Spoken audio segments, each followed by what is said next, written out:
There's a pattern nobody ever taught you to see. It's not lack of effort. It's not bad luck. It's not the economy, your upbringing, or bad timing. It's a code, etched into you, silently, long before you were even aware you existed, running every single day in the background, determining what you attract, what you push away, what you build, and what you destroy without realizing it. Science calls it the unconscious mind. Ancient traditions call it karma, shadow, vibrational inheritance. The name, honestly, doesn't matter much. What matters is the effect. And the effect, you already know. That feeling that no matter how hard you try, something always pulls you back. That the same problems keep showing up wearing different faces. That you start, you gain momentum. And then, somehow, inexplicably, you stop. That's not weakness. That's a prison. But unlike any prison you've ever known, this one has no visible bars, no walls, no locks you can force open. It's made of frequency, of memory, of pattern. Today, you're going to understand exactly how it was built inside you, and more importantly, how to get out. Think about this for a second. Have you ever made a promise to yourself and broken it? Not once, over and over. The same promise, the same cycle. You're going to change your diet, get your finances in order, end that relationship that stopped making sense a long time ago. You're going to start. You're going to stop. This time it's going to be different. For a moment, you believe it, genuinely. But then something happens, or rather, nothing happens, and you go back, exactly to where you started. Most people, when they get to that point, assume the problem is them. Not enough discipline, not enough willpower, not enough drive. Then comes the guilt, and guilt creates more of the same. But what if the guilt is pointing in the wrong direction? Cognitive neuroscience researchers estimate that approximately 95% of our daily thoughts, decisions, and behaviors are generated automatically, without any conscious participation whatsoever. 95%, which means the part of you that wakes up in the morning, makes plans, gets motivated, writes goals in a new notebook. That part accounts for only 5% of what actually runs your life. The other 95? Running on autopilot, at a level you can't see, a level you rarely question, a level that was largely programmed before you turned 7 years old. Let that land for a moment. Before you were 7, when you didn't yet have the vocabulary to process what you were feeling, when you absorbed the world like a sponge, no filter, no analysis, no choice, recording your parents' emotions, your household's fears, your environment's beliefs, all of it filed away, deep, in the very place that now runs your 95%. Cell biologist Bruce Lipton spent decades studying exactly this, how the emotional environment of childhood reprograms our cells and shapes adult behavior in ways the conscious mind can barely reach. Rupert Sheldrake went even further. He proposed that there's a memory that transcends the individual, an invisible field, what he called the morphic field, carrying the repetitive patterns of entire generations, habits, fears, beliefs, transmitted not through DNA, but through something even more subtle, a resonance, an inheritance that doesn't live in the body, it lives in frequency. And this is where everything starts to make sense. Because if you found your way to this video, you've probably already sensed that the problem isn't on the surface, that doing more, trying harder, planning better, isn't working. The pattern runs deeper than that. It lives in the emotional prisons you carry without knowing you carry them. Throughout this video, we're going to go all the way down. We're going to understand how these prisons were built, how they operate, why they repeat, and, more than anything else, what happens when you finally see them clearly. Because the rule is simple. Anything you become aware of, you can change. Imagine you have a barcode, not on your wrist, not on your forehead, in a place no physical scanner can read, but that the universe reads constantly, with absolute precision, without judgment, without exception. That barcode is your vibrational signature, made up of everything you truly are. Not what you say you are, not what you post, not what you present to the world, but what you automatically feel at 3 in the morning when you can't sleep. What your body does when a certain person's name appears on your phone. What happens in your chest when you think about money. All of it emits frequency. That frequency doesn't stay trapped inside you. It radiates outward, interacts with the field around you, and attracts whatever vibrates at the same wavelength. Physicist Max Planck, the father of quantum theory, Nobel Prize winner, said something that very few people connect to everyday life, that matter itself doesn't exist as something solid and fixed. Everything, at its most fundamental level, is energy and vibration. The chair, your body, the thought you're having right now. If everything is vibration, the reality you're living isn't an accident. It's a response to the signal you're broadcasting. Think of a radio antenna. It doesn't choose what it transmits based on what you'd like to hear. It transmits on whatever frequency it's tuned to. If you're tuned to fear, to scarcity, to distrust, the universe doesn't interpret your intention. It responds to the signal. Here's the point that stings the most and liberates the most at the same time. You're not receiving what you deserve. You're not receiving what you asked for. You're receiving what you vibrate. Two types of frequency create two completely different realities. When someone's emotional field is dominated by guilt, fear, anxiety, a constant sense of not being enough, that person connects, invisibly but precisely, with events and circumstances that confirm exactly that worldview. Not because the universe is cruel, because resonance works that way. Like attracts like. On the other hand, when someone manages to vibrate in genuine gratitude, in trust, in presence, the field responds differently. Opportunities that never appeared before appear. Connections that didn't exist form, not through magic, through resonance. The metaphor that illustrates this best comes from an unexpected place. Cable television.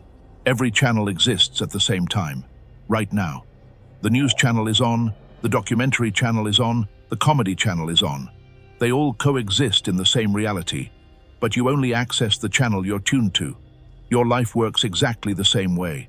Every possible version of your reality already exists as potential. The prosperous version, the healthy version, the version with deep and real relationships, it already exists as available frequency. The question isn't worthiness, it's tuning, and tuning starts from within.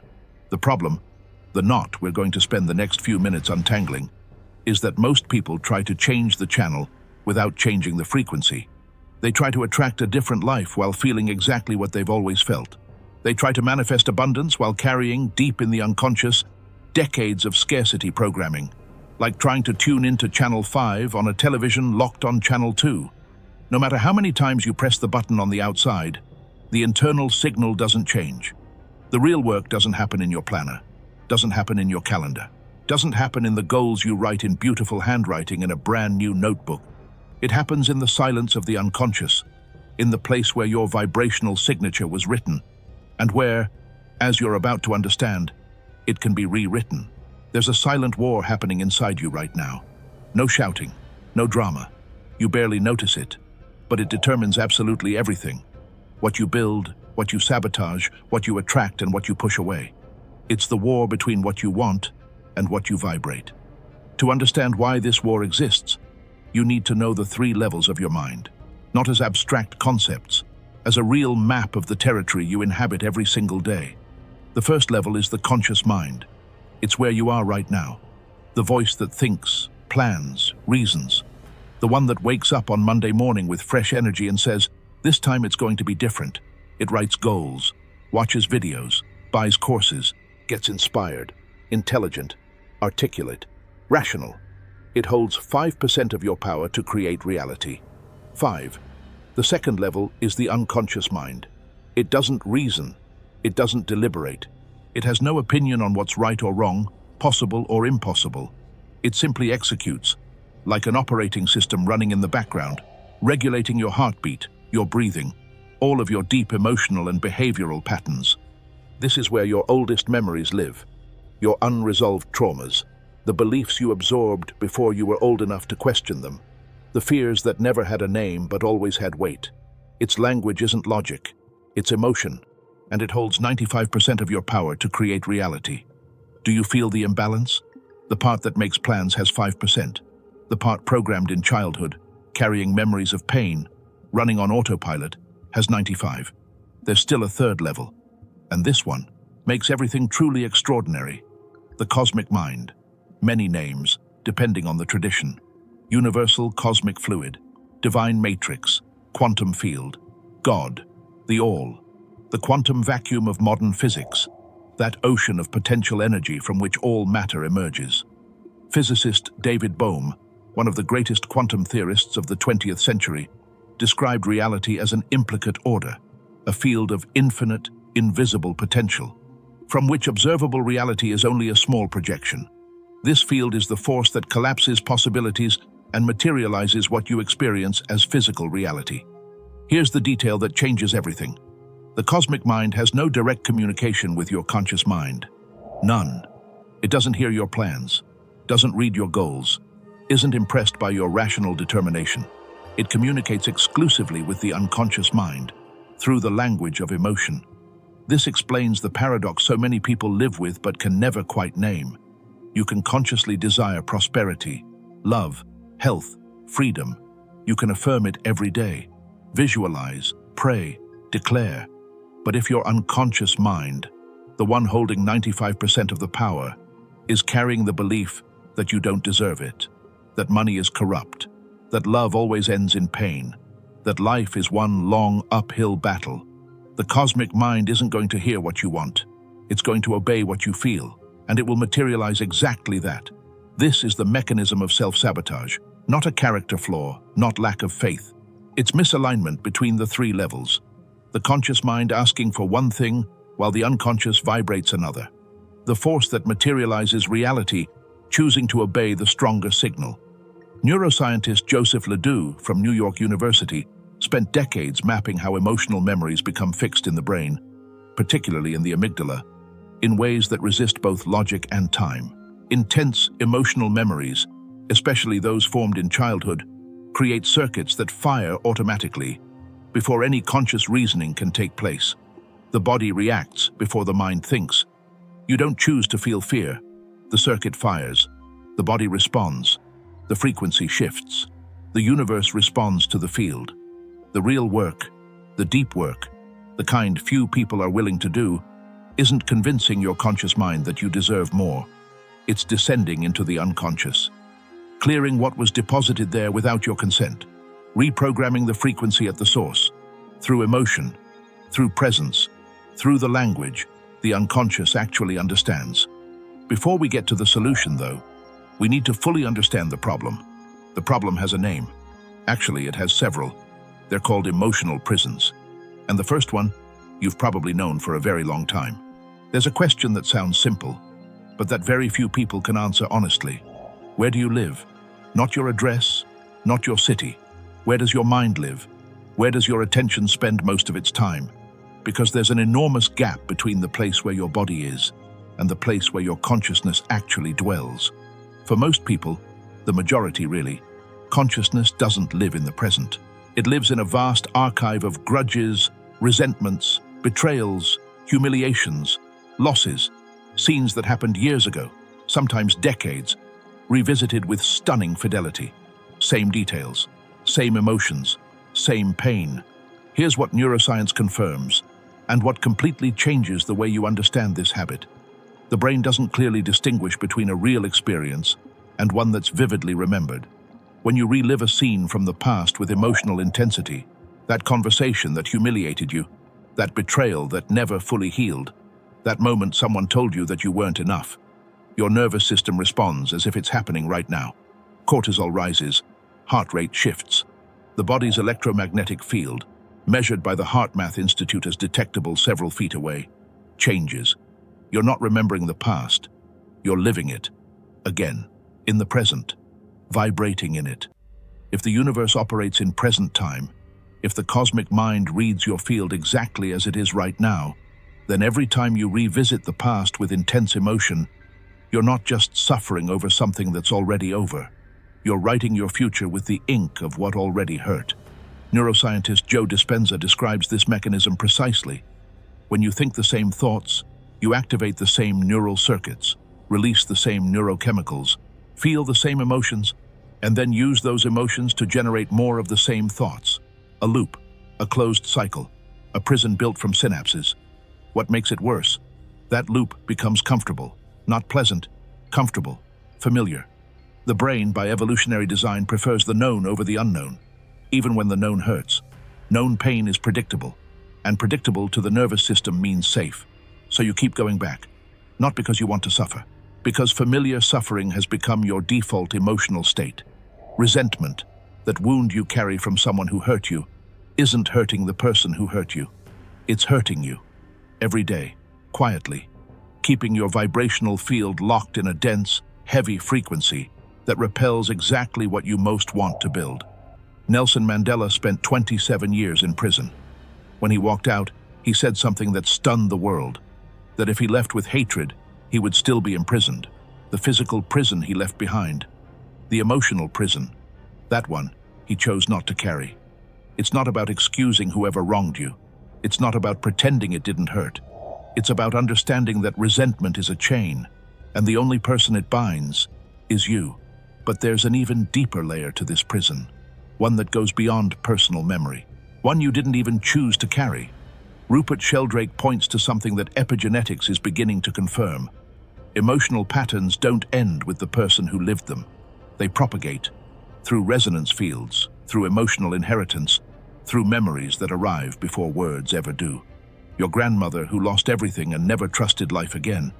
Your father who grew up learning that men don't cry, and so never processed anything. Your mother who loved with the constant fear of losing, and taught you, without meaning to, that love and anxiety go hand in hand.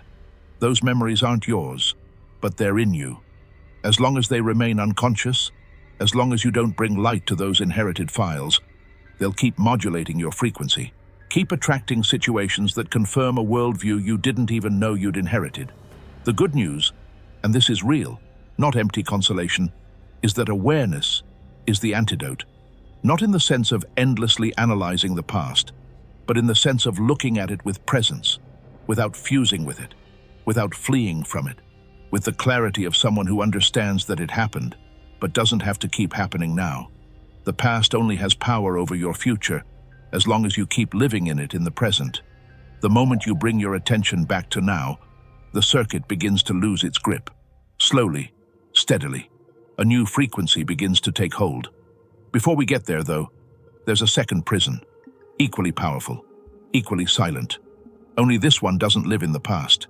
It lives in tomorrow. There's a kind of suffering that doesn't come from what happened. It comes from what hasn't happened yet, from what may never happen at all. Anxiety is the most socially accepted prison of our time. It's been given status. It's become a topic of conversation, a meme, an identity. I'm an anxious person, said almost with pride, as if it were an inevitable trait of someone who thinks deeply, feels intensely, cares too much. Underneath that normalization, though, operates a self-sabotage mechanism of staggering efficiency. Think about what happens when anxiety takes over. The mind projects scenarios, not neutral ones, scenarios of failure, loss, humiliation, scarcity, the business that won't work out, the bill that won't get paid, the relationship that will fall apart, the judgment that will confirm what you fear most about yourself. The body responds as if all of it is already happening. The same stress response triggered by real danger, cortisol, adrenaline, muscle tension, shallow breathing, is triggered by imagined danger. The brain doesn't make that distinction cleanly.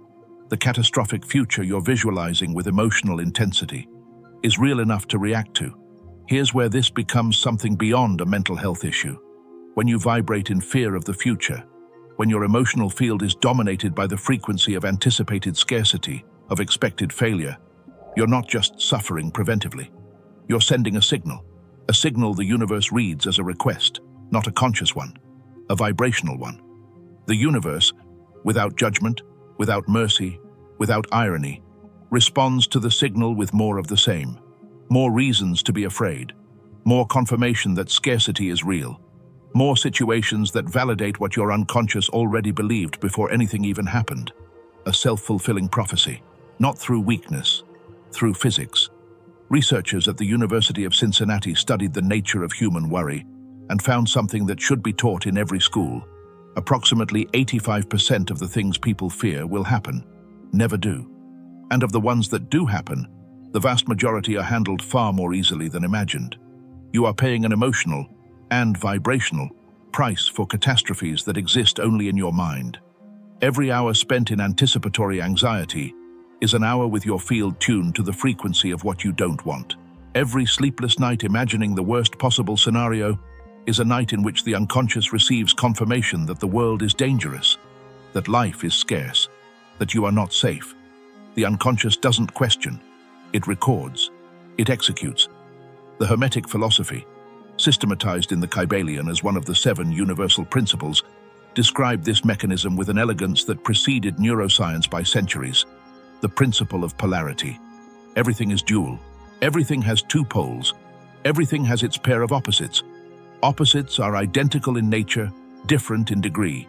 The extremes meet.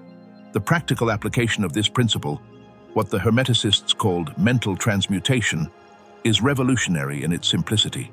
To change an unwanted mental condition, you don't fight the negative pole. You deliberately move toward the opposite pole. Fear and courage are not fundamentally different emotions. They're degrees of the same emotion. The human response to uncertainty. Fear is uncertainty perceived as threat. Courage is uncertainty perceived as possibility. Same spectrum, different pole. Fighting fear activates the fear circuit. What you resist persists. What you focus on grows. The brain doesn't distinguish between positive and negative attention. It registers that something is important enough to receive resources. It reinforces the associated circuits. Hermetic transmutation offers a different path. Instead of attacking the negative pole, actively concentrate on the opposite pole. Deliberately cultivate the feeling of abundance, not as a denial of reality, but as a choice of frequency. Cultivate the confidence that you can handle whatever comes, that the process has value independent of the outcome. You don't erase the negative pole by fighting it. You dissolve it by feeding the opposite. Neuroscientist Rick Hanson from the University of California confirms the biological mechanism. The human brain has what he calls a negativity bias, an evolutionary tendency to register negative experiences with more intensity and durability than equivalent positive ones. A bad memory leaves a deeper imprint than a good one, useful on the savannah, problematic in modern life. Hanson also discovered that this bias can be deliberately counteracted through a process he calls the installation of positive experiences.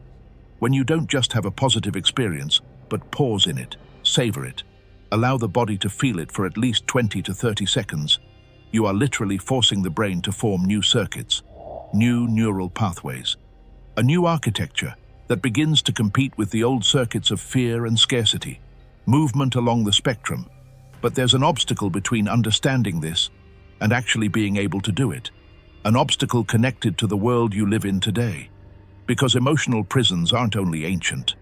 Some are brand new, built with cutting-edge technology, delivered right into the palm of your hand, disguised as connection, entertainment, productivity, possibly the hardest ones to see, precisely because you choose to walk into them every single day.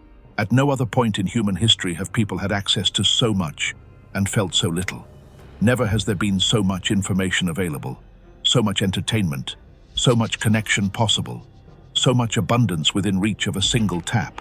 And yet, anxiety, depression, loneliness, and emptiness have never been higher. That's not a coincidence. It's the side effect of a set of prisons that modernity has built with sophisticated engineering. Prisons that don't look like prisons because they're bright, colorful, fast, and deliver constant doses of immediate pleasure. But prisons nonetheless. The first one is permanent comparison. Before social media, you compared yourself to the people in your immediate circle, your street, your school, your workplace, a limited universe of reference points. Today, you compare yourself to millions of people simultaneously, not to those people's real lives, to the edited, filtered, carefully lit and curated version they choose to show. You see the result without seeing the process, the highlight without seeing the behind the scenes, the smile without seeing what that smile cost.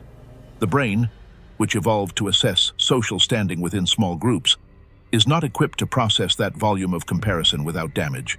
Every time you scroll and see someone who appears more successful, more attractive, more fulfilled, a subtle signal of inadequacy takes root, that you're behind, that you're not enough, that you should be somewhere else by now.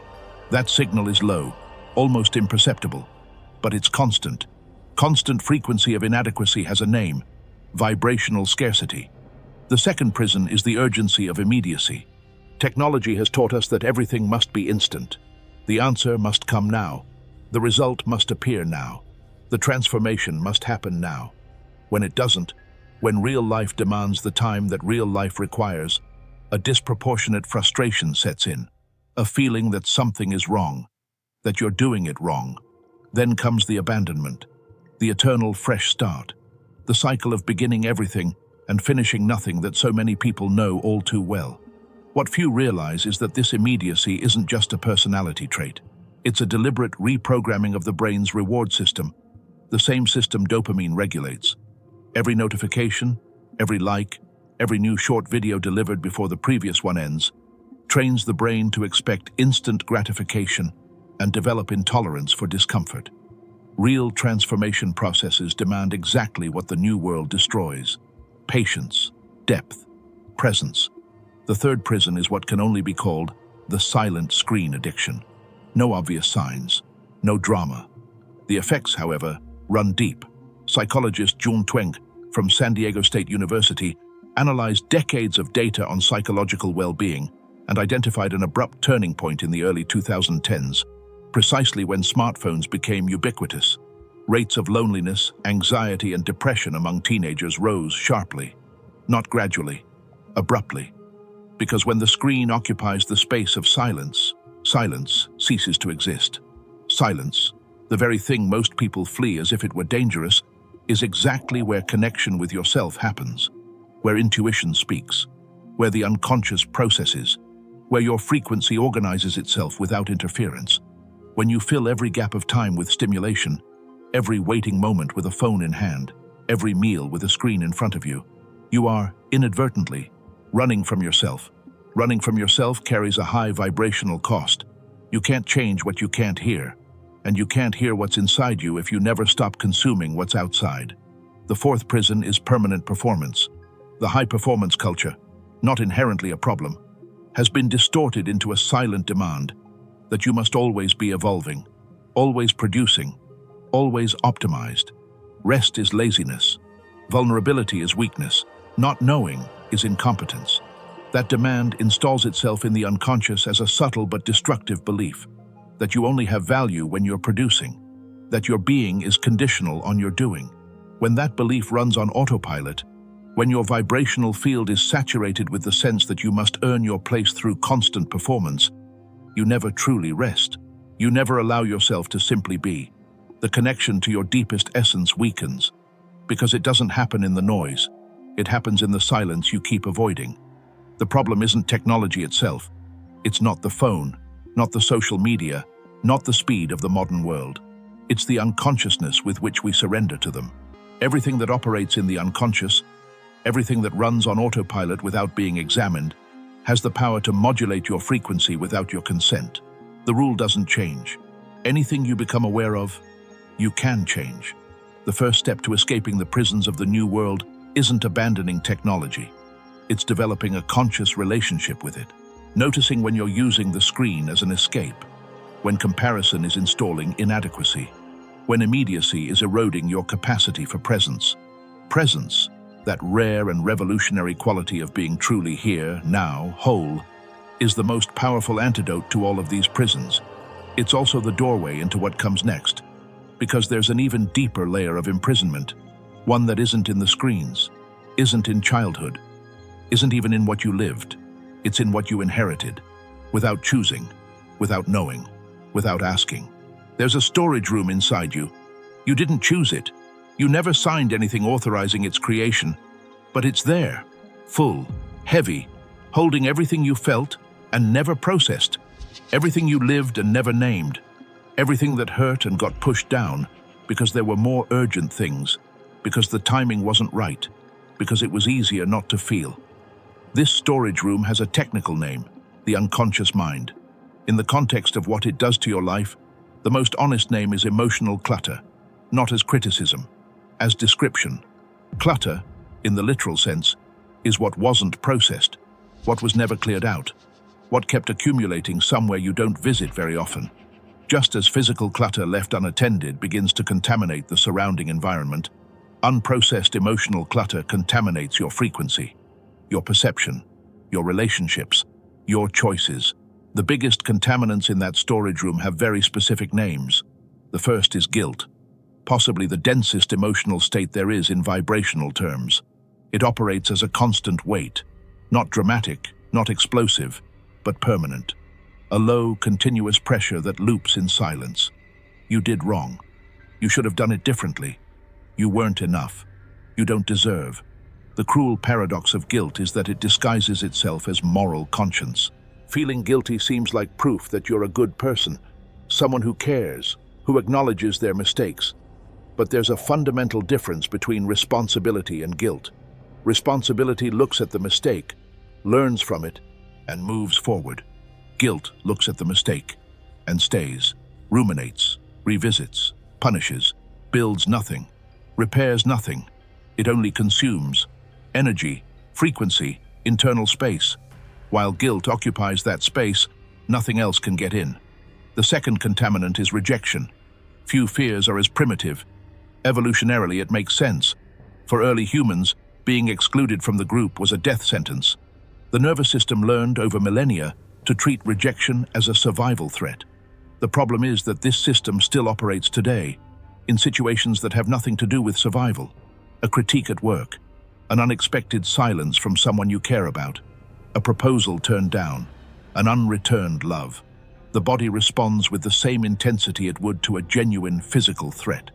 When rejection is experienced repeatedly, especially in childhood, when the nervous system is still forming, it leaves a deep imprint in the unconscious, a belief that quietly operates, that you're not good enough to be chosen, that if people truly knew you, they'd leave, that it's safer not to expose yourself, not to risk, not to want too much.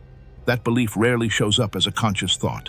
It shows up as behavior, as self-sabotage, precisely when success is within reach, as the relationship you destroy just when it starts to feel good, as the opportunity you let pass because something inside believes, without words, that it isn't meant for you. The third contaminant is unworthiness, possibly the most widespread and least recognized limiting belief in existence. It rarely appears as, "I don't deserve this." It appears as procrastination, as paralyzing perfectionism, as the inability to receive a compliment without deflecting it, as a genuine discomfort in the face of success, that strange feeling that something is about to go wrong, that it can't be real, that you're about to be found out. Psychologists Pauline Clance and Suzanne Imes described this in the 1970s as imposter syndrome, the inability to internalize achievements and a persistent fear of being exposed as a fraud. What they found was striking. It disproportionately affects highly competent and successful people. Unworthiness has nothing to do with actual capability. It has everything to do with unconscious programming. If at any point in your formation you receive the message that you need to earn your value, that love is conditional, that you're only accepted when you perform, when you comply, when you don't cause trouble, that message was recorded. And now, decades later, it's still running, whispering that you need to deserve before you can receive. That success that comes too easily will be taken away. That you can't relax yet because you're not quite ready. Never quite ready. The bar of worthiness, once installed in the unconscious, never stops rising. The fourth contaminant is unresolved hatred and the desire for revenge. The heaviest of all, vibrationally. The hardest to admit. There's a cultural narrative that says holding on to grudges is wrong, that you should forgive, that hatred is ugly. So instead of being processed, it goes into the storage room, disguised as indifference, as distance, as a casual "I'm over it," that the body quietly contradicts the moment that name comes up in conversation. Unprocessed hatred doesn't hurt the person who deserves it. It corrodes the person who carries it. Psychoneuroimmunology confirms this in physiological terms. Chronic states of anger and resentment compromise the immune system, chronically elevate cortisol, create systemic inflammation. The body pays the bill for an emotional war the mind pretends is already over. The electromagnetic field becomes saturated with a frequency that says, "The world is dangerous. People hurt you. It's not safe to trust." The universe confirms. Clearing this storage room isn't a process of denial. It's not claiming the pain wasn't real. It's not pretending that what happened shouldn't have happened. It's a process of awareness, of bringing into the light what has lived in the dark, of looking at these contaminants, the guilt, the rejection, the unworthiness, the hatred, not with the intention of fighting them, but with the willingness to understand them, to recognize where they came from, to see that they are not you. They are programs, they are files, they are frequencies that were installed, and that can be uninstalled. But to fully understand where the deepest programming came from, you need to go back to a place with no conscious memory, before your first words, before your first thoughts, a place where everything began, before you were even born. There's a memory inside you that isn't yours. It wasn't formed by any experience you lived, wasn't built by any situation you went through.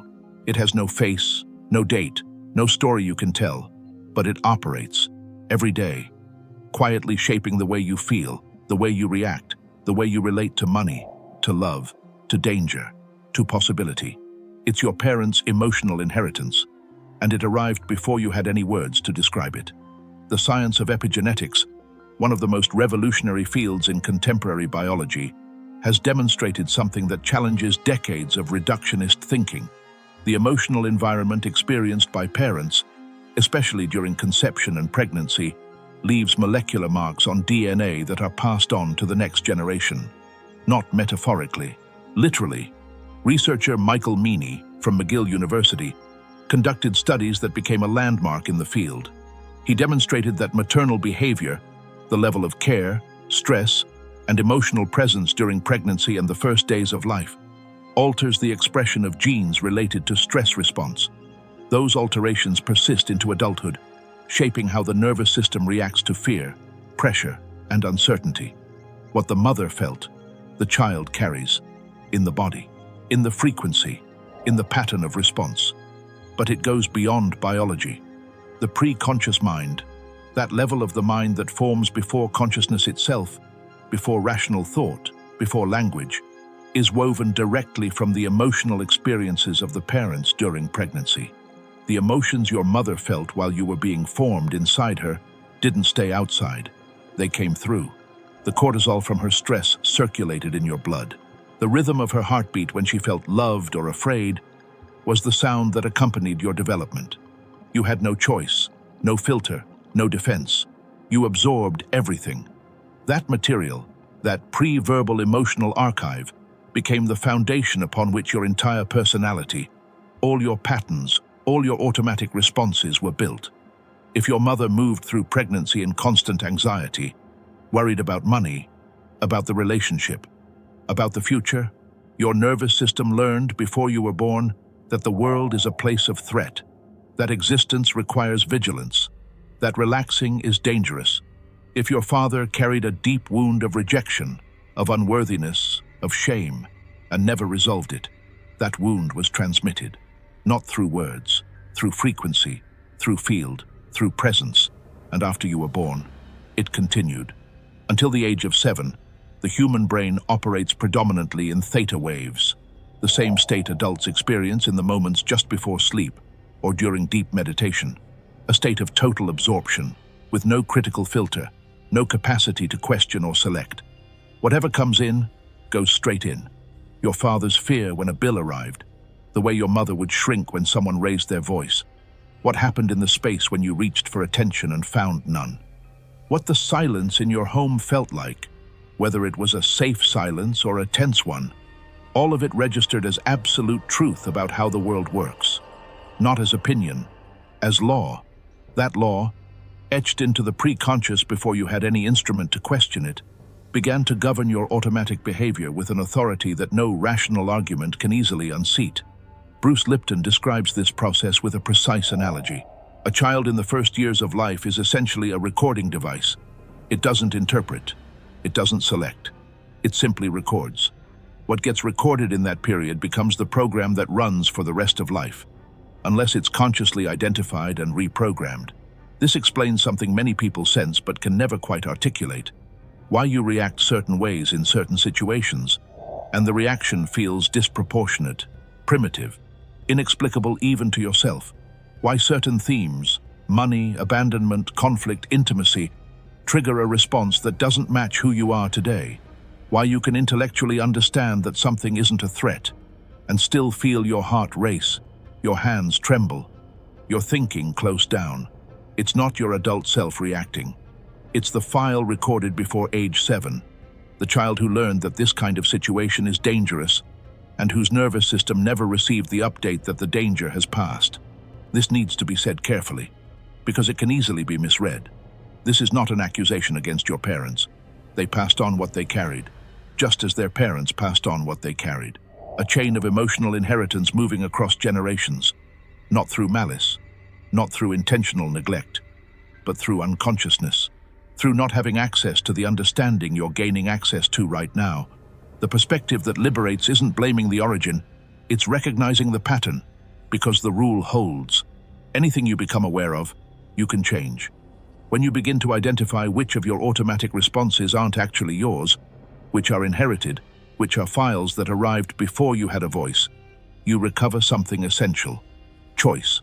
Not the choice to erase the past, the choice to stop letting it write the future, to stop transmitting to the people you influence the same files that limited you, to be, in your lineage, the turning point. To understand, though, how these patterns persist with a stubbornness that goes beyond the individual, beyond the family, beyond culture itself, you need to know about a theory a British biologist proposed decades ago. The more you understand it, the harder it is to ignore. In 1981, a British biologist named Rupert Sheldrake published a book that shook the foundations of conventional biology, not because it was sensationalist, not because it promised miracles, but because it proposed something that 20th century mechanistic science simply had no tools to accommodate. The idea that nature has memory, not metaphorically, functionally. Sheldrake observed something biologists had long known, but couldn't satisfactorily explain. Organisms of the same species, separated by oceans, with no possible communication between them, were learning similar behaviors simultaneously, or progressively more easily after one group had learned first. The example he made famous involves laboratory rats. When rats learned to navigate a new maze in Europe, rats of the same species in America, with no physical or genetic connection to the first group, began learning the same maze more quickly, not immediately, progressively, as if the information from the learning were somehow available in a field accessible to all members of the species. Sheldrake called this field the morphic field, the mechanism by which it transmits information across space and time, he called morphic resonance. The central idea is this: when a pattern, whether a behavior, a biological form, a habit, is repeated enough times by enough individuals, it crystallizes into a field, not physical, not material, but real in terms of influence. That field then makes it easier for other individuals of the same species, anywhere in the world, to repeat the same pattern with less effort. Repetition creates the field. The field facilitates the repetition, a self-sustaining cycle. Now, here's where this stops being abstract biology and becomes deeply personal. The patterns of scarcity that run through generations of your family aren't only in your DNA, aren't only in the files recorded in the pre-conscious before you turned 7. They may be sustained by a field, a collective memory of repetition that makes those patterns automatically easier to reproduce than to break.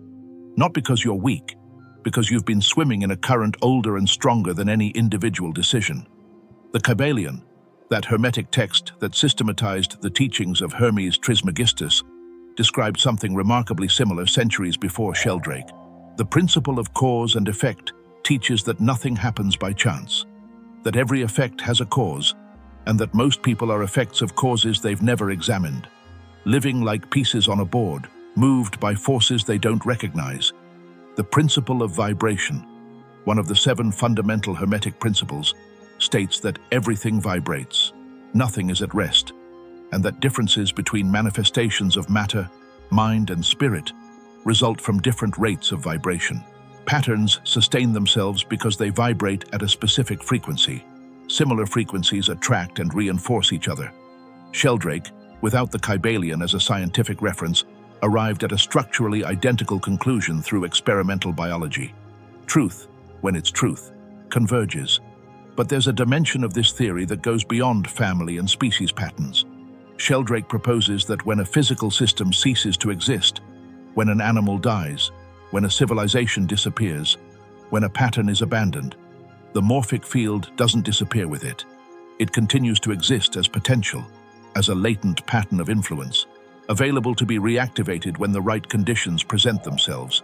Ancient patterns of fear, of submission, of scarcity, of war, of survival, lived by countless generations across millennia, still exist as fields, still exert influence, still make it easier for those patterns to repeat in any human being who enters into resonance with them. Most people enter that resonance unconsciously, because morphic resonance doesn't ask permission, it responds to frequency. If you vibrate in fear, you connect to the collective morphic field of every being that vibrated in fear before you, a species memory of immeasurable depth, sustained by repetition across generations. If you vibrate in scarcity, you connect to the field of everyone who vibrated in scarcity, not as punishment, as physics. Here's the shift that transforms this from something oppressive into something liberating. The mechanism works in both directions. Fields of negative patterns exist and exert influence, and so do fields of elevated patterns. Every human being who, throughout history, managed to break the cycle of fear and genuinely vibrate in courage, contributed to the morphic field of courage. Every person who moved through scarcity and found real abundance contributed to the field of abundance. Every consciousness that expanded beyond the limits of its conditioning made that expansion slightly easier for everyone who came after. You are not alone in this work. You are connecting to an invisible lineage of everyone who has done this same work before you. When you break a pattern, when you deliberately and consciously refuse to repeat the inherited frequency and choose a higher one, you're not only changing your life, you're contributing to the field, making that change slightly easier for your children, for the people around you, for everyone who will one day enter into resonance with the pattern you are now helping to build. To do that, to deliberately shift fields, to step out of the current of inherited patterns, you need a specific tool, described by Hermetic philosophy with precision centuries ago, confirmed by modern neuroscience with data. It's called mental transmutation. There's a mistake almost everyone makes when they decide to change. Well-intentioned, completely understandable, almost universally ineffective. The mistake is declaring war on what they want to eliminate. War on fear, war on procrastination, war on addiction, war on negative thinking, war on insecurity, war on the pattern they've identified in themselves and now want to destroy with every ounce of force they can gather. The battle begins with determination, with energy, with the feeling that this time it's going to be different. The fear gets bigger, the procrastination intensifies, the negative thinking comes back stronger. The pattern they tried to destroy shows up renewed, as if the battle itself had fed it rather than weakened it, because it did. That's not your weakness. That's physics. What you resist persists. What you focus on grows. Not as motivational philosophy, as actual neurological mechanism. When you declare war on a pattern, you direct attention toward it. Attention is energy. Energy feeds what it touches. The brain doesn't distinguish between positive and negative attention. It registers that something is important enough to receive resources. It reinforces the associated circuits. Fighting fear activates the fear circuit. Obsessing over procrastination keeps the brain focused on procrastination. Trying to suppress negative thoughts, as anyone who's ever tried to stop thinking about something knows, is one of the most efficient ways to guarantee you keep thinking about it. Hermetic philosophy described this mechanism with an elegance that preceded neuroscience by centuries. The principle of polarity. Everything is dual. Everything has two poles. Everything has its pair of opposites. Opposites are identical in nature, different in degree. The extremes meet. The practical application of this principle, what the Hermeticists called mental transmutation, is revolutionary in its simplicity. To change an unwanted mental condition, you don't fight the negative pole. You deliberately move toward the opposite pole. Opposites aren't different things. They're the same spectrum. And you can move along that spectrum with the right tool. That tool is will directed by awareness. Think of a thermometer. Cold and heat aren't different substances. They're degrees of temperature. You don't eliminate cold by fighting cold. You add heat. Cold doesn't disappear through destruction.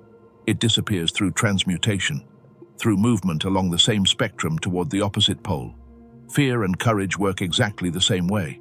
They're not opposites in nature. They're degrees of the same emotion, the human response to uncertainty. Fear is uncertainty perceived as threat. Courage is uncertainty perceived as possibility. Same spectrum, different pole.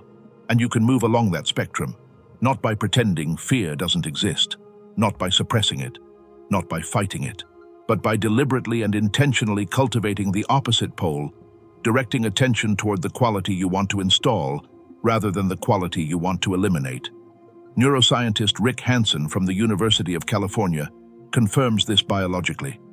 The human brain has what he calls a negativity bias, an evolutionary tendency to register negative experiences with more intensity and durability than equivalent positive ones. A bad memory leaves a deeper imprint than a good one, useful on the savannah, problematic in modern life. Hansen also discovered that this bias can be deliberately counteracted through a process he calls the installation of positive experiences. When you don't just have a positive experience, but pause in it, savor it, let the body feel it for at least 20 to 30 seconds, you are literally forcing the brain to form new circuits, new neural pathways, a new architecture that begins to compete with the old circuits of fear and scarcity. Movement along the spectrum. The principle of polarity extends beyond individual emotions. It applies to beliefs, to habits, to relationship patterns, to every mental condition you identify in yourself and want to transform. Have the habit of procrastination. Don't declare war on it. Cultivate the opposite pole, initiative, movement, imperfect action. Focus on it. Feed it. The opposite pole, starved of attention, naturally withers. Have the belief that money is hard to come by? Don't try to argue your rational mind out of it. Actively, deliberately seek evidence of the opposite pole. Moments when money flowed easily. Situations when abundance showed up unexpectedly. Install those pieces of evidence. Savor them. Have the belief that you're unworthy? Cultivate the opposite pole, a sense of your own value, internal permission, the feeling of belonging to what you desire, even if only for brief moments, even if imperfectly. Mental transmutation doesn't require you to be completely free of the negative pole before you begin. It only requires that you start feeding the positive pole. Change doesn't happen all at once. It happens like the warming of a cold room, gradually, consistently, until the new state becomes the default. There is one condition, though, for this transmutation to truly work. Understanding the principle intellectually isn't enough. The conscious mind can grasp all of this with complete clarity, and still nothing changes. The positive pole cultivated only rationally doesn't carry enough force to reprogram the unconscious. For transmutation to happen at the level that matters, at the level of the 95%, it needs to happen in the language the unconscious actually understands, not in words, not in arguments, not in affirmations repeated mechanically, in felt emotion, in frequency lived in the body. This is exactly where the next chapter begins. There's a practice, at once the simplest and the most powerful available, that can do exactly this. That can shift the polarity of the unconscious mind through its own language. That can transmit to the cosmic field the frequency of what you want to materialize. It requires no complex technique, no years of practice, no special talent. It requires only one thing that most people rarely do genuinely: feel. We've reached the heart of everything, not the end. There's still much ground to cover. The center, the point where every piece we've explored converges into a single truth that, when it truly lands, changes the way you see yourself and the world around you. Over the last several minutes, you've come to understand how these prisons were built, the vibrational signature that broadcasts the signal the universe responds to, the three minds and the staggering power imbalance between them, the prison of the past that rewrites the future with the ink of old pain, the prison of the future that materializes exactly what you fear most, the modern shackles of comparison and immediacy, the emotional clutter accumulated across decades of unfelt feelings, the inheritance etched in before you had words, the morphic fields that sustain patterns far beyond the individual. You've understood the problem at a depth most people never reach. Now comes the question that actually matters. What do you do with it? The answer, like all deep truths, is simultaneously simpler and more demanding than you'd expect. Change what you feel, not what you think, not what you declare, not what you plan, what you feel, deeply, in the body, in a way the nervous system registers as real. Remember the architecture we explored? The cosmic mind doesn't communicate with the conscious mind. It communicates with the unconscious mind. And the unconscious mind has one single language: emotion. Not performed emotion, not forced emotion. Emotion genuinely felt in the body. The kind that opens the chest, shifts the breath, that the nervous system recognizes as true. When you manage to generate that state and sustain it with enough consistency, you are literally reprogramming the unconscious. Not with arguments, with the only language it understands. The process has a clear sequence. The first step is bringing the pattern into awareness. You can't change what you can't see. Throughout this video, you've begun to see, begun to name, to identify which frequencies are running on autopilot, which ones are yours, which ones are inherited, which ones were installed without your consent. That act alone, the simple act of naming, already shifts the field. It changes the relationship between you and the pattern. Before naming it, you were the pattern. After naming it, you are the observer of the pattern. Observer and pattern are not the same thing. That distinction is everything. The second step is applying the principle of polarity we just explored. Once the negative pole is identified, the fear, the scarcity, the unworthiness, the guilt, you don't fight it. You deliberately and intentionally move your attention toward the opposite pole. You cultivate the emotion corresponding to what you want to install, not as denial, as a choice of focus. This is where the most powerful practice available for this transmutation enters. Genuine gratitude, not the performative gratitude of lists mechanically written out of obligation, not the thankfulness repeated without feeling as if it were some kind of magic password. The gratitude that stops, that feels, that allows the body to register with real intensity the beauty of what already exists.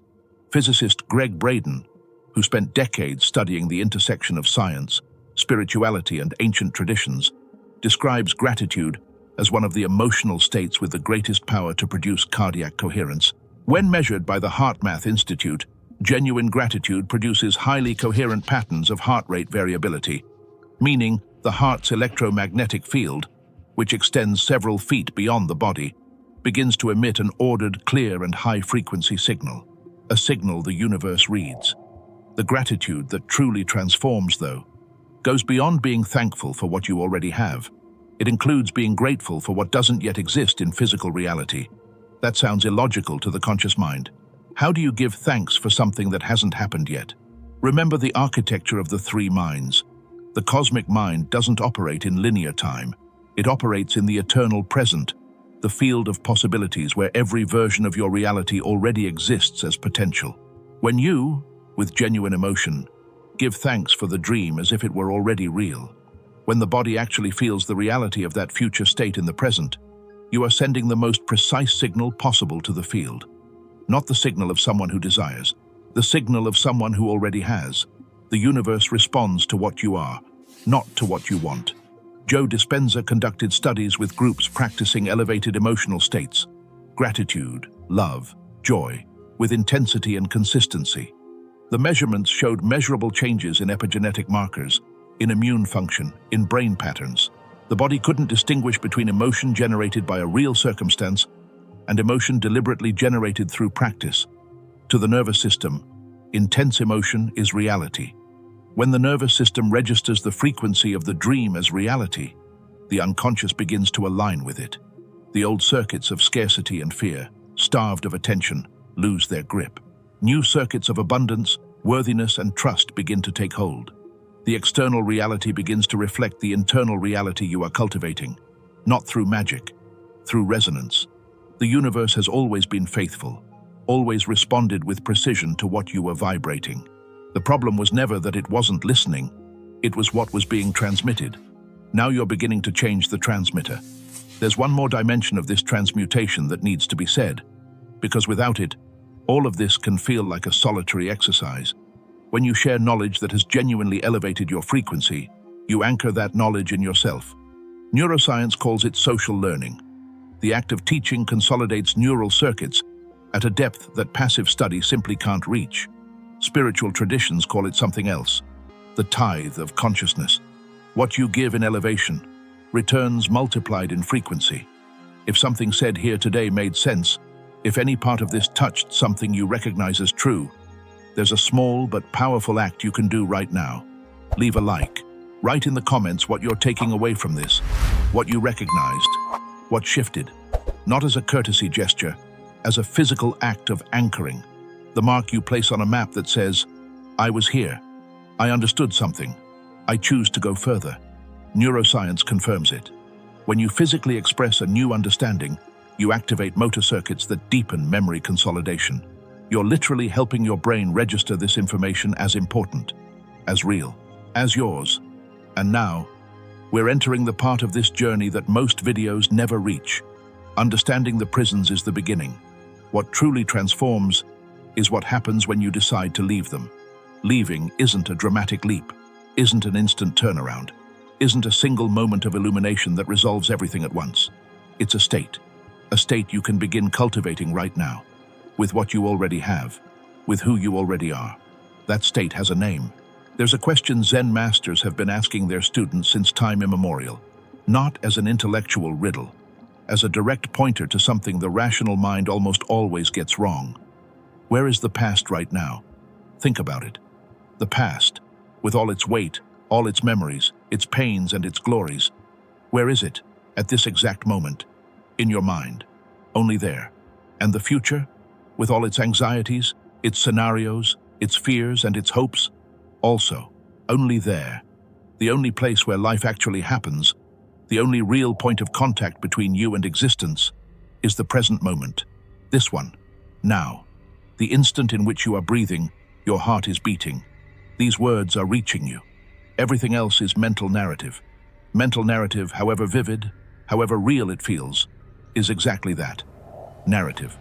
A story the mind tells, not reality itself. Eckhart Tolle spent decades pointing to this distinction. He describes the state of presence not as a technique you practice for 20 minutes in the morning, but as the most fundamental dimension of your existence, the place where you truly are. The absence of that state, the condition of being constantly in the past or the future, never here. He calls the suffering humanity inflicts on itself without realizing it. But there's a dimension to this idea that goes beyond philosophy, one that connects directly to the physics of co-creation we explored. The universe operates in the present. The cosmic mind reads your electromagnetic field exactly as it is right now. It responds to the frequency you're emitting at this moment. It materializes the reality that corresponds to the state you're presently in. Every reprogramming we've discussed, the transmutation of the unconscious, the shift in polarity, the installation of new circuits, can only happen in one single time. Now. Not tomorrow when you feel more ready, not when the external situation improves, not when you've finished resolving whatever you're resolving. Now. With this moment, with this state, with this clarity, even if imperfect, even if still mixed with doubt. Here's the paradox that liberates. Most people are waiting for external reality to change so they can then feel different. Waiting for the money to show up before feeling abundant. Waiting for the relationship to arrive before feeling loved. Waiting for success to materialize before feeling worthy. The physics of co-creation works in exactly the opposite direction. You have to feel abundant first, for abundance to appear. Feel loved first, for love to materialize. Feel worthy first, for success to manifest. Not as illusion, as a genuinely cultivated state in the present. And the only place where that state can be cultivated is here, now. Neuroscientist Daniel Siegel from UCLA spent decades studying full presence. His findings reveal something remarkable. When a person is genuinely present, not divided between past and future, the medial prefrontal cortex, responsible for integration and well-being, shows consistently elevated activity. The nervous system enters coherence. Clarity increases. The ability to perceive possibilities that were previously invisible expands. Presence isn't just philosophy. It's a measurable neurological state with real consequences. How do you cultivate that state in a world that conspires against it? In a world of notifications, urgencies, constant demands? The answer isn't creating perfect conditions, isn't waiting for absolute silence or ideal circumstances. It's in a deliberate and repeated gesture of return. Every time you notice the mind has wandered to yesterday's grievance, to tomorrow's fear, to comparison with someone else, you simply notice, without judgment, without self-punishment. You return to the breath, to the sensations in the body, to what is actually happening in this exact moment. Quietly, like someone turning on a light in a dark room. The act of returning is the practice, not the absence of thought. The deliberate return when the mind wanders. Every time you return, every time you choose the present over the mental narrative, you're exercising something that very few people exercise consciously, your fundamental freedom.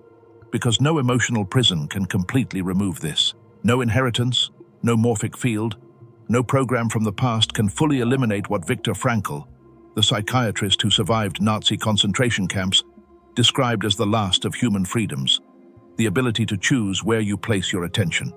Now, he said that between stimulus and response there is a space, and that in that space lies our freedom, in that space lies our growth.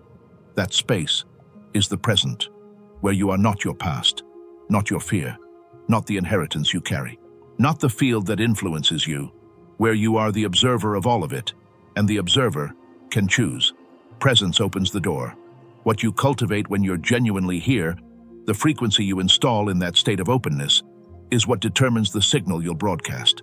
There's a practice that, more than any other, manages to transform the state of presence into real creative force, described by the oldest traditions in the world, confirmed by modern neuroscience, at once the simplest thing that exists, and the one we most deeply resist when we're locked in dense frequencies.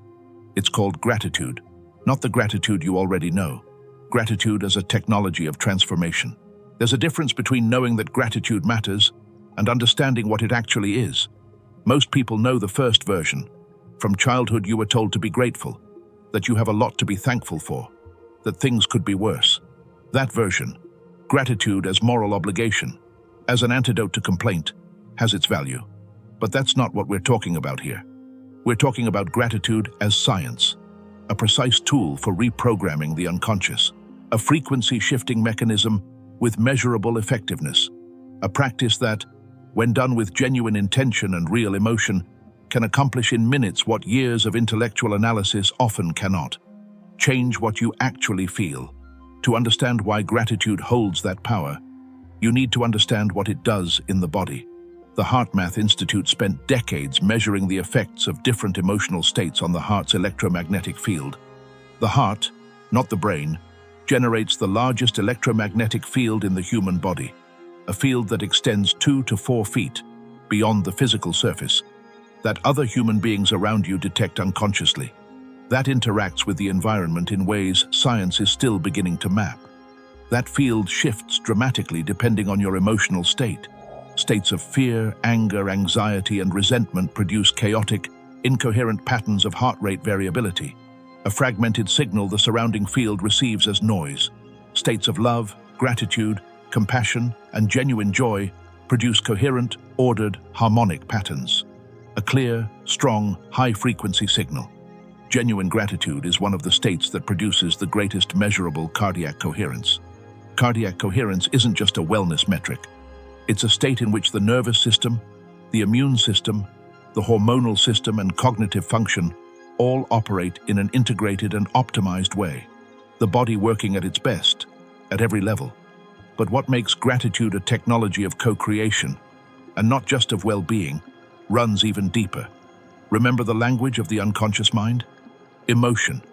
When you generate genuinely in the body the emotional state of deep gratitude, you are speaking directly to your 95%, telling the unconscious, in the only language it understands, this is real, this is good, this is abundance. The unconscious believes what it feels, not what it thinks. Here's the step that separates ordinary gratitude from gratitude as a technology of transformation.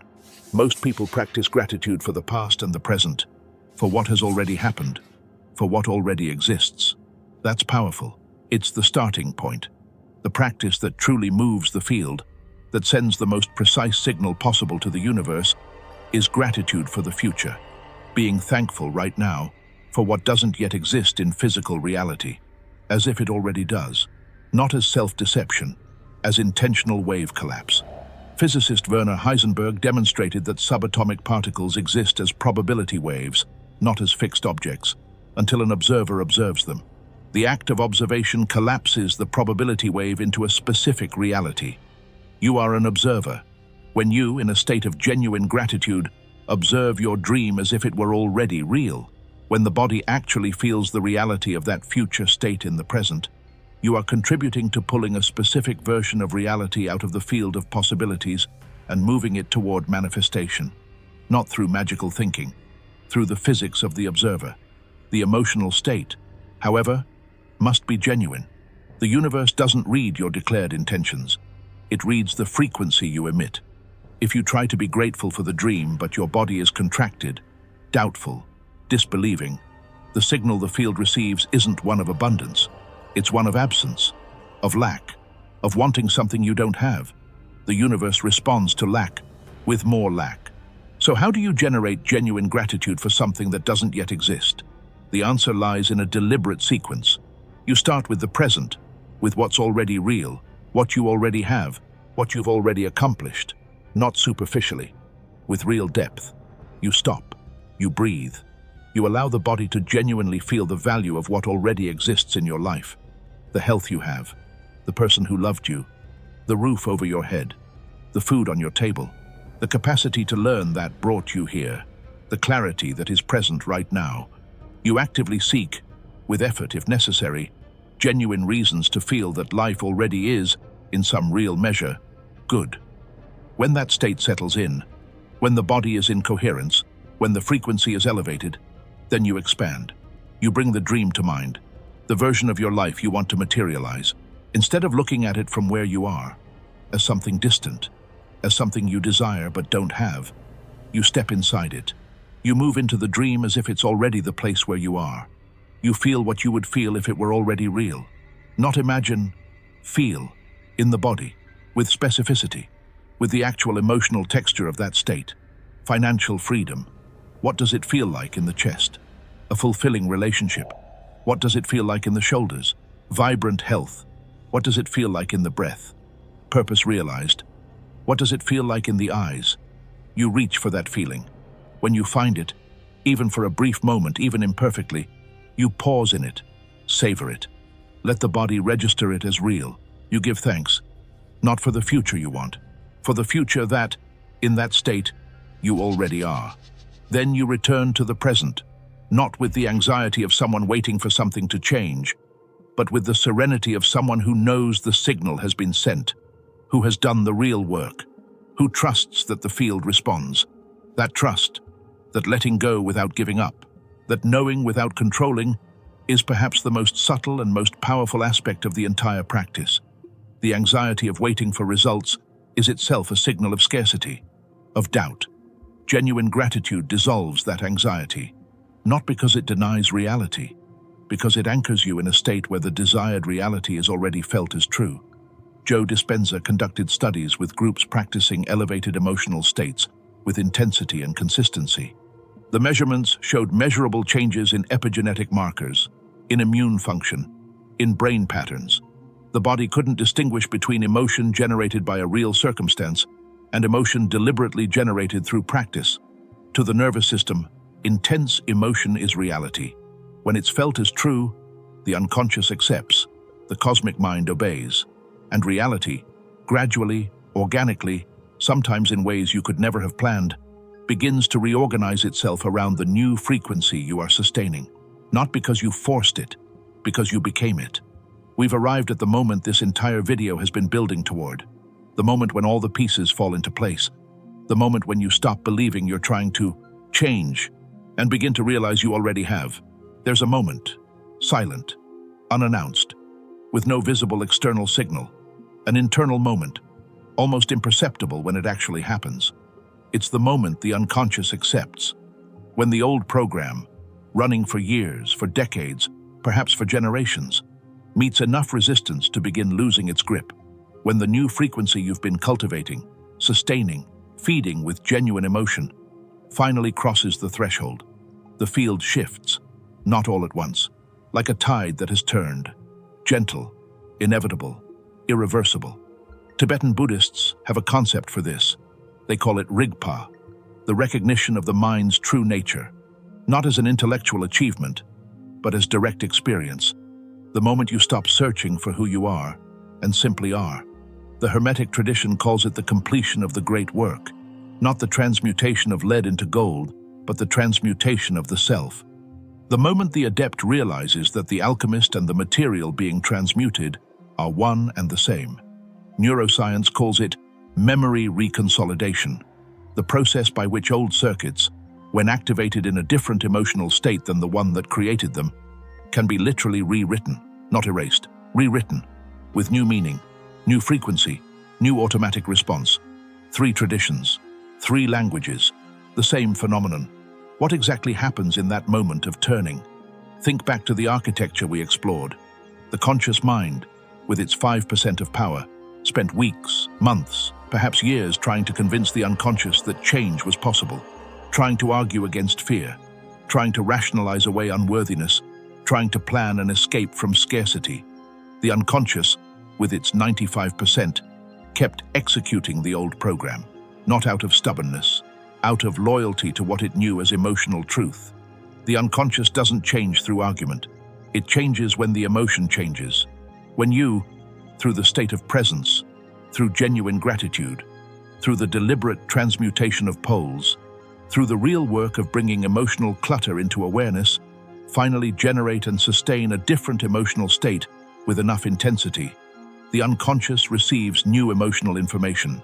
Psychologist Bruce Ecker, from the University of California, spent decades studying memory reconsolidation and identified a specific window in which old emotional memories can be rewritten. That window opens when 3 conditions meet simultaneously. The old memory or belief is activated, brought into awareness with enough clarity to be felt. Simultaneously, a genuinely different emotional experience is introduced, one that directly contradicts the old belief, not at the rational level, but at the emotional one. That contradicting experience is repeated with enough frequency for the new circuit to consolidate. When those 3 conditions meet, the old circuit isn't suppressed, it's rewritten. The wound isn't covered with a bandage. It heals. The automatic behavior that emerged from that wound, the self-sabotage, the scarcity pattern, the rejection of worthiness, simply stops making sense to the nervous system, not because you decided you won't be afraid anymore, because the nervous system received a new emotional truth that made fear unnecessary. Conscious decision versus deep emotional reconsolidation. One uses 5% of the available power. The other uses 95%. This turning point doesn't require everything to be resolved before it happens, doesn't require the past to be completely processed, doesn't require every limiting belief to be identified, doesn't require the emotional clutter to be completely cleared. It only requires that the new frequency be felt with enough authenticity for the unconscious to recognize it as more true than the old one. A single moment of genuinely deep gratitude can create a crack in the old program. A single experience of feeling truly worthy, even for just seconds, can initiate reconsolidation. A single instant of real presence, where the entire body relaxes into the safety of now, can show the nervous system that there is a state beyond the fear it thought was the only one available. Through those cracks, light enters. And once light enters, the dark is never quite the same again. There's something that needs to be said about what happens after the turning point. It's not the end of the journey. It's the beginning of a new relationship with it. The old patterns still show up. The old frequencies still attempt to reinstall themselves. The morphic fields still exert influence. The inheritance is still there, in the background. The difference is that now you recognize them, and recognition changes everything. You've stopped being the pattern. You've become the observer of the pattern. The observer has a capacity the pattern never had, the capacity to choose, to see fear arrive, and not become the fear, to feel scarcity knock at the door, and not open it as if it were the only expected visitor, to hear the voice of unworthiness, and recognize that it isn't your voice. It's an echo of something that was, of something that no longer needs to be. In that space, between stimulus and response, you begin to build a different life, not one without challenges, not one without pain, not one where everything happens exactly as planned, a life where you are no longer being lived by your programs, where you are, finally, in command of the frequency you emit. The universe, faithful as it has always been, precise as it will always be, responds, not to what you ask for, to what you are. With everything explored, with all the pieces on the table, the time has come to connect it all, to see the complete system, to understand how the vibrational signature, the morphic fields, the preconscious mind, the three minds, gratitude, presence, and transmutation aren't separate concepts, but a single, elegant mechanism that you carry inside you, always have. Imagine a tapestry, not seen up close, where you can only make out individual threads, loose colors, knots and textures with no apparent pattern. Seen from the right distance, where what looked like chaos reveals a coherent, intentional, extraordinarily precise image. That's what happens when you finally see the complete system. Every concept explored throughout this video isn't an island, it's a thread. When you step back far enough to see the entire tapestry, what emerges isn't complexity, it's elegance, a single truth, described from multiple angles. Let's weave it together. You exist as a being of multiple simultaneous dimensions. In the physical dimension, the body, the nervous system, the neural circuits formed by emotional experiences across a lifetime. Circuits that run automatically, that produce thoughts, reactions, behaviors without conscious participation, shaped by your parents' emotional inheritance, by the experiences of your first 7 years, by accumulated emotional clutter, by the prisons you carry without seeing. In the field dimension, the vibrational signature that emanates from your nervous system, your heart, your predominant emotional state, a real, measurable field that radiates beyond the physical body and continuously interacts with the field around you, with people, with circumstances, with possibilities that draw closer or pull away in response to the signal you emit. In the collective dimension, the morphic fields that connect you to patterns transcending the individual, the memory of the species, the inheritance of generations, the fields of fear and courage, of scarcity and abundance, all existing simultaneously, all available, all responding to the frequency you sustain. In the dimension of pure potential, the quantum field, the cosmic mind, the vacuum from which all matter emerges and to which it returns, the place where every possible version of your reality coexists as probability waves, awaiting the collapse that makes them real. 4 dimensions, one being, operating simultaneously, at every moment. Now see how they interact. What happens in your neural circuits, the unconscious programs, the limiting beliefs, the inherited patterns, determines the predominant emotional state you sustain. That emotional state is the language of your vibrational signature, the signal your field broadcasts. That signal resonates through morphic resonance, with the collective fields vibrating at the same frequency. If the signal is scarcity, you enter resonance with the collective field of scarcity. If it's abundance, with the field of abundance. Resonance doesn't judge, it simply connects like with like. That resonant field, that sustained emotional state, now including both the individual and the collective, is what the cosmic mind reads, what it collapses, what it materializes as physical reality in your life. Not what you think, what you vibrate, not what you want, what you are. Change can happen at any point in the chain. You can work on the neural circuits through awareness, through emotional reconsolidation, through deliberate transmutation, changing the program at the source. You can work on the vibrational signature through presence, through genuine gratitude, through the intentional cultivation of elevated emotional states, changing the signal you broadcast. You can work on collective resonance through awareness of the fields you're feeding, deliberately choosing to enter resonance with fields of elevation rather than fields of limitation. When those 3 points begin to align, when the internal program, the emitted signal, and the collective resonance all point in the same direction, what the cosmic mind receives is no longer a confused, fragmented, contradictory signal.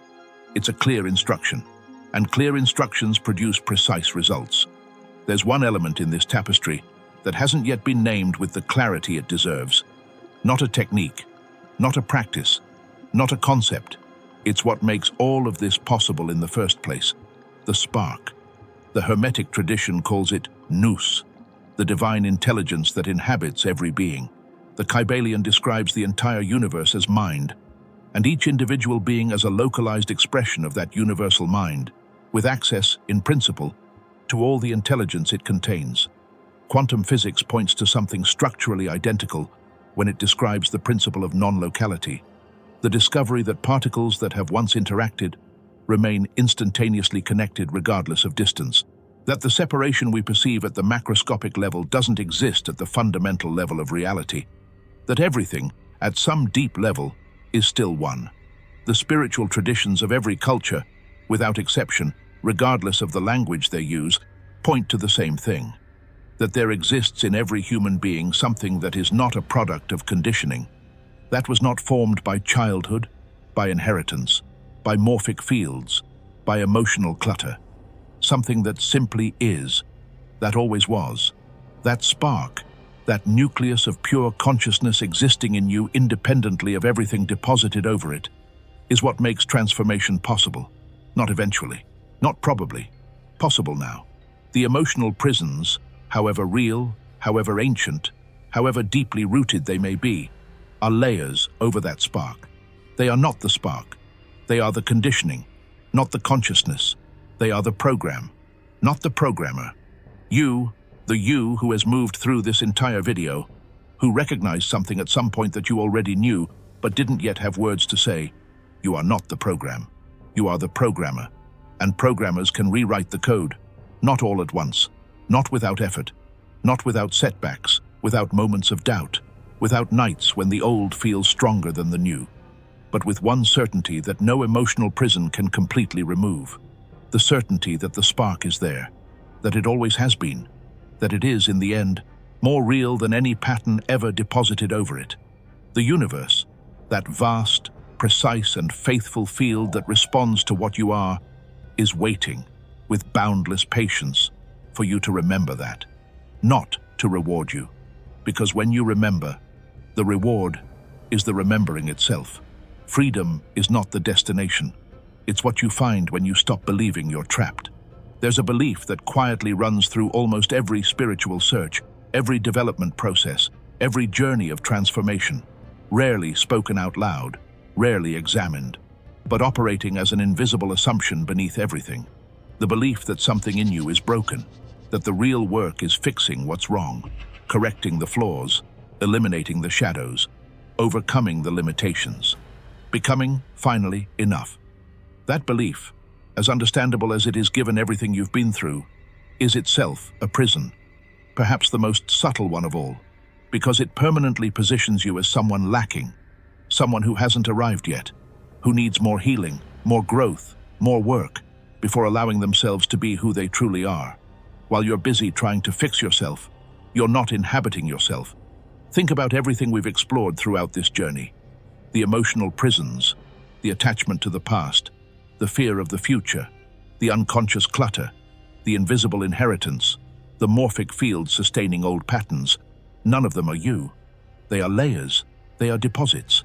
Frequencies installed over something that existed before them and continues to exist beneath them.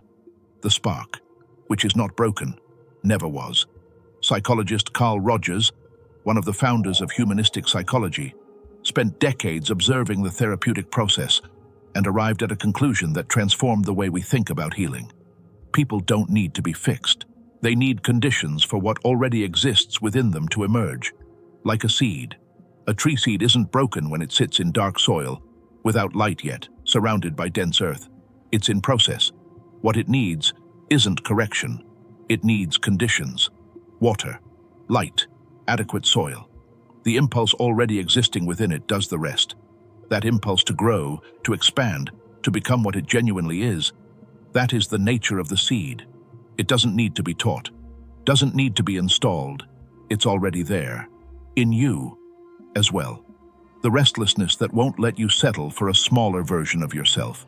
The sense that there's more, not as egotistical ambition, but as a deep recognition that what you're living isn't everything you are. That impulse isn't a problem. It's the spark trying to emerge. The work, the real work, the kind that truly transforms, isn't fixing you. It's removing what's covering that spark. There's a fundamental difference between those two projects. Fixing presupposes defect. Removing presupposes that the essential is already intact. Fixing is a project without a horizon, because there will always be more to correct, more to overcome. Removing has an end, because the layers are finite. The spark they cover is not.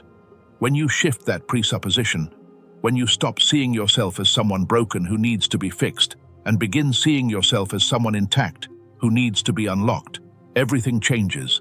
The process stops being punishment and becomes liberation.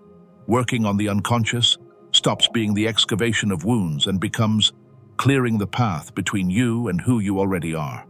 Cultivating gratitude stops being a technique practiced with effort and becomes a natural return to the state of someone who recognizes what they already have. Maintaining presence stops being an arid discipline and becomes the simplest gesture in the world, being where you already are.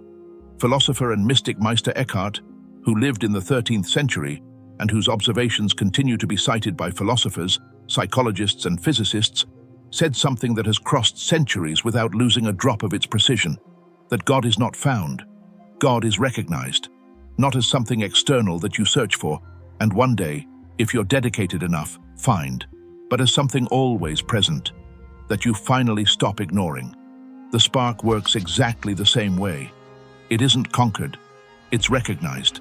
That recognition doesn't require you to be healed of every wound, doesn't require every prison to be open, doesn't require the process to be complete.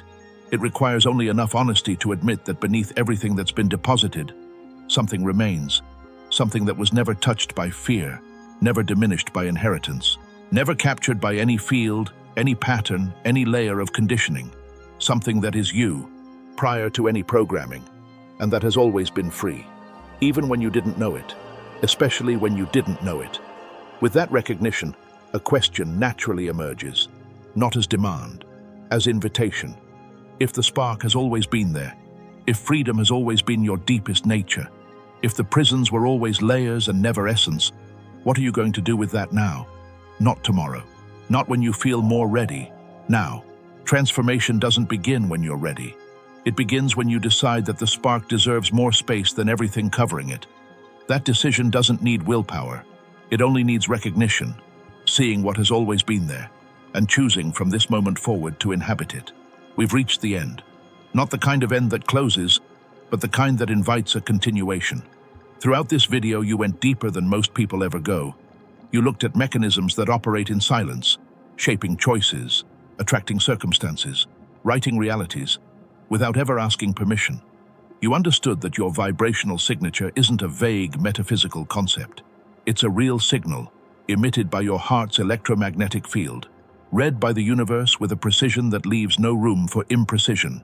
You understood that 95% of what runs your life happens at a level the conscious mind rarely visits. That changing that level isn't a matter of rational decision. It's a matter of genuine emotion, real presence, sustained frequency. You understood that the prisons keeping you still weren't built by you. They were inherited, absorbed, transmitted by fields that have existed far longer than any individual memory. That isn't destiny. It's a starting point. You understood that gratitude isn't a decorative virtue. It's technology, a precise mechanism for reprogramming the unconscious that speaks the only language capable of moving the 95%. And you understood, perhaps the most important thing of all, that you are not broken. You never were. What exists in you beneath all the layers, the spark, pure consciousness, the self prior to all conditioning, was never captured by any prison, never diminished by any inheritance, never erased by any pattern, however ancient and deeply rooted. It waited, with the patience of something that isn't subject to time and therefore has no need to hurry. It's still waiting now, not with impatience, not with demand, but with the quiet presence of something that knows the right moment always comes, the moment when you stop and remember. Rumi, the Persian poet and mystic of the 13th century, wrote a poem that, 800 years later, still describes with unsettling precision what happens when you stop running from yourself. He called it the guest house. The idea is this: every emotion that arrives in you, sadness, fear, anger, meanness, unexpected joy, is a guest. They arrive without warning, sometimes inconvenient, sometimes painful, sometimes completely incomprehensible in the moment they appear at the door. The natural impulse is not to open it, to lock it, ignore it, push it down, pretend they're not there. Rumi says something that inverts everything. Welcome them, all of them, because each one was sent as a guide, not as punishment, as direction. The depression that empties the house of all its furniture is creating space for something new to enter. The fear that arrives in the middle of the night is pointing to something that needs attention. The sadness without a definite name is dissolving a layer that has already served its purpose. Beneath all those guests, beneath every emotion that arrived, stayed for a time and eventually left, there is something that is not a guest. The house itself, your most fundamental self. The consciousness that holds everything without being altered by anything. The core that remains intact regardless of who is visiting. You are not the emotional prisons you carry. You are the house that welcomed them while they needed to be there. You are not the fear. You are the space where fear arrived, stayed, and can now leave. You are not the inheritance you inherited. You are the consciousness that can finally look at it with enough clarity to choose what stays and what goes. The way back to that house, to that core that was never touched by any prison, isn't long. It never was, because you never truly left. You simply forgot for a while that you lived there. That doesn't mean the external journey doesn't matter, that the work isn't necessary, that the practices make no difference. It means the journey has a direction, not outward, searching for something that's missing. Inward, towards something that has always been complete. When you travel in that direction, when the work you do is one of removing rather than constructing, of recognizing rather than conquering, of returning rather than arriving, something shifts in the quality of everything. The effort doesn't disappear. The anguish of effort does. The challenges don't vanish. The sense that they define you does. Life doesn't become perfect. Your relationship with imperfection transforms. You are no longer trying to prove anything, not to the universe, not to the people around you, not to the internal voice that inherited the belief that you need to earn your place. You are simply being what you are. And what you are, when all the layers are removed, when all the prisons are recognized for what they are, when the spark finally has room to breathe, is more than any prison that ever tried to contain you. That isn't motivational affirmation. It's physics, the law that governs the field. What you genuinely are, the universe reflects back with absolute fidelity. When what you are includes the memory of your own freedom, the reflection changes. The reality that materializes around a consciousness that recognizes itself as free is different, at every level, from the reality that materializes around a consciousness that believes itself imprisoned. Not because the universe rewards the enlightened, because the universe is a mirror, and mirrors don't lie.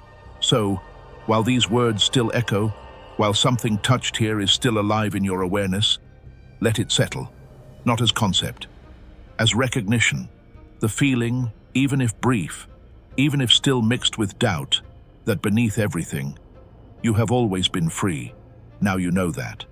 And knowing, when it descends from the intellect into the body, when it moves from the conscious mind into the unconscious, when it becomes not information but frequency, knowing changes everything, not all at once, but irreversibly.